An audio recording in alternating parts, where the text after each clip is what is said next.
Hey guys, we're here today to talk about different ways you can connect your boot mode app with the car. Boot mode, compared to other flash tuning platforms, is runnable on anything you can get your hands on. So Mac, Windows, laptops, you got Android, tablets, phones, iPhone, iPad, every single platform that's out there that you use on a daily basis, you can run boot mode on and connect to your car. So depending on what you're using, there are best ways to connect. For laptops, you would use a cable. This is the ENET cable. On one side, you've got an OBDII connector. This is the diagnostic port in the car. It's right underneath the steering wheel. You plug this in on that side, and on the other side, it is Ethernet, or the network sort of connection. Some old cables have USB, that's not the one you want. Sometimes you guys send us emails about how to connect. It's not the USB one, it is the Ethernet one. So if your laptop has an Ethernet port on the side, you just plug it in, you run the boot mode app on it, and you're good to go. In terms of connecting to a phone, now this is where some of the problems begin. The problems typically are related to using an adapter, such as one of these adapters here. There are different kinds, different brands, all kinds of things are being sold on Amazon, eBay, Alibaba, AliExpress. And each one of these, is an adapter you can plug in onto the end of the ENET cable, because the Ethernet part will not plug into a phone, it will not plug into an iPad or an Android tablet.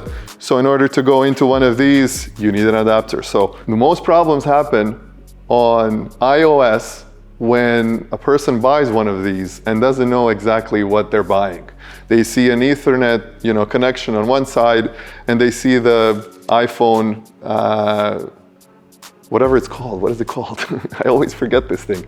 No, it's not Thunderbolt. It's Lightning. So it's Ethernet to Lightning. And many of them are sold out there. Some go for as cheap as $5. Some of them go to $130. The one you want, this is, most people don't read instructions, and I get it, I don't read instructions either.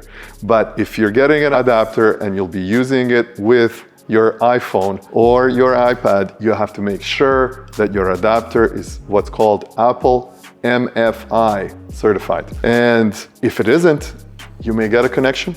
For example, this one, it says, on there, you buy it, it's about $20, $30 on Amazon. Ethernet, Lightning, you expect it to work.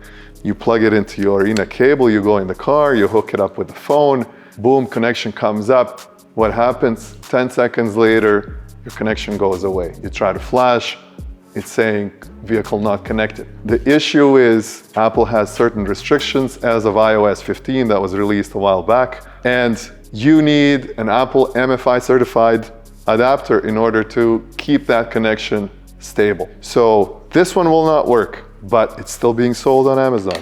This one will not work. I bought it in the beginning, it worked. This was actually purchased when iOS 14 was a thing. It worked up until iOS 15.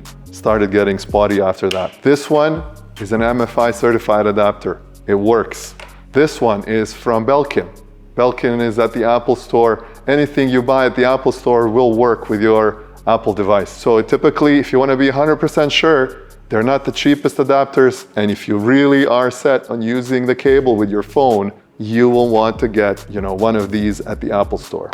So a lot has been said just to get the app to connect to the car. So if you're on a phone, if you're on iOS, the best and easiest way to connect without learning about any of this stuff, dealing with a cable that's, tripping over your feet and you might pull it mid-flash. If you do that, it's actually fine.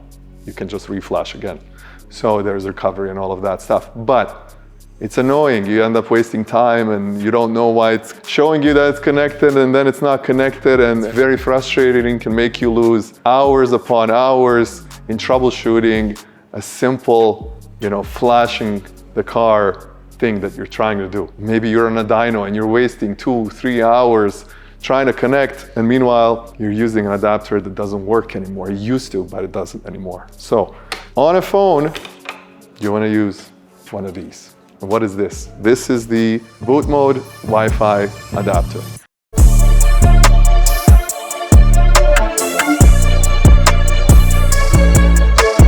We've built this out of frustration with many of these connectivity things that were going on. People were complaining. People think that it's BM3 issues that they're facing.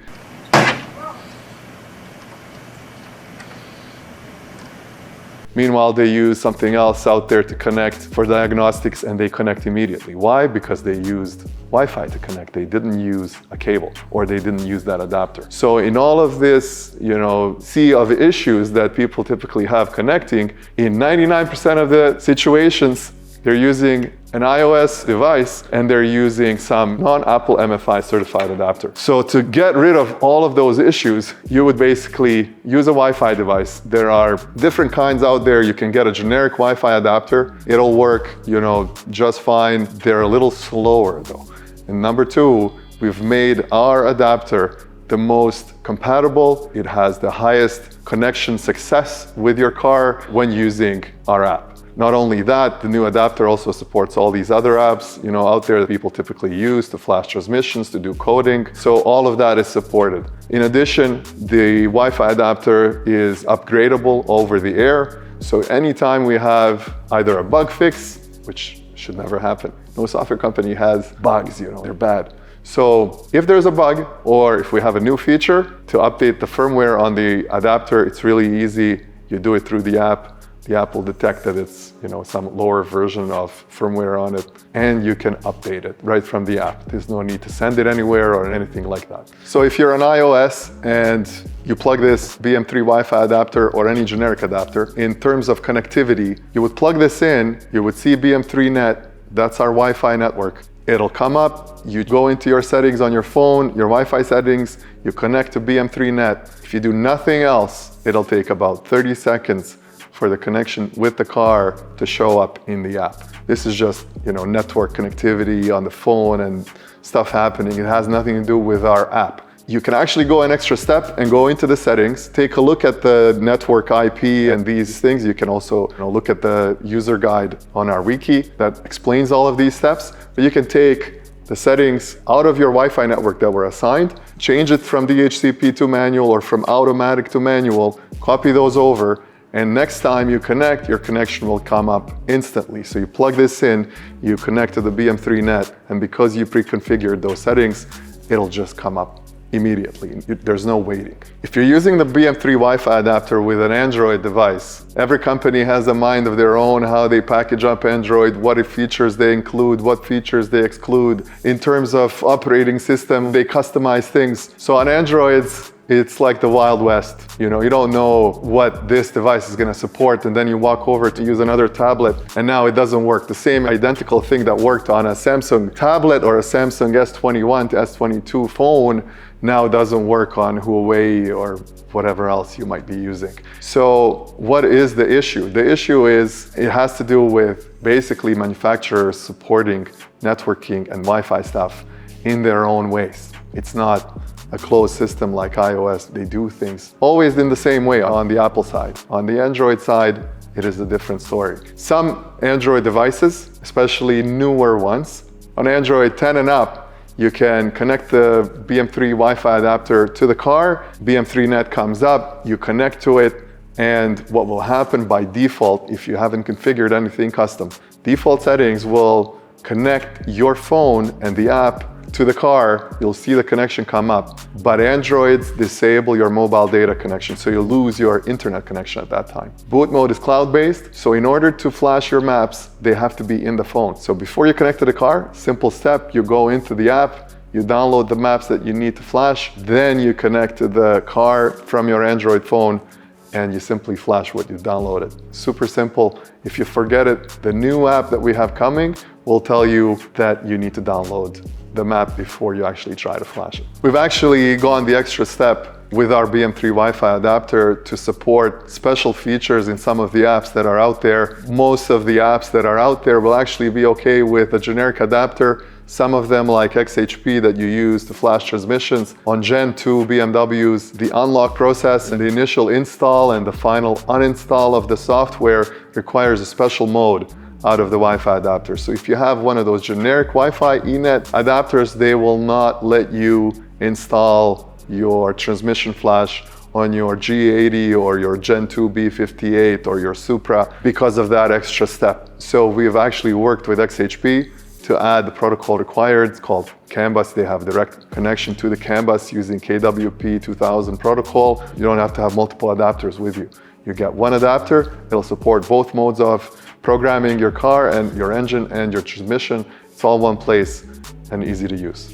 In the end, if you can't connect to your car, you've tried everything, reconnected, disconnected the cable, plugged it back in. If you're using the Wi-Fi adapter, generic one or the BM3 one, you reset everything and you still can't get a connection. Something else must have been happening with your car before that, somebody using some other tool. What you can do as the last resort is you go to your trunk, pull the brown cable, the ground strap off of your battery. 3 minutes later, connect it back, go in the car and it'll connect. You're off to the races. I stumbled saying races. It's so good.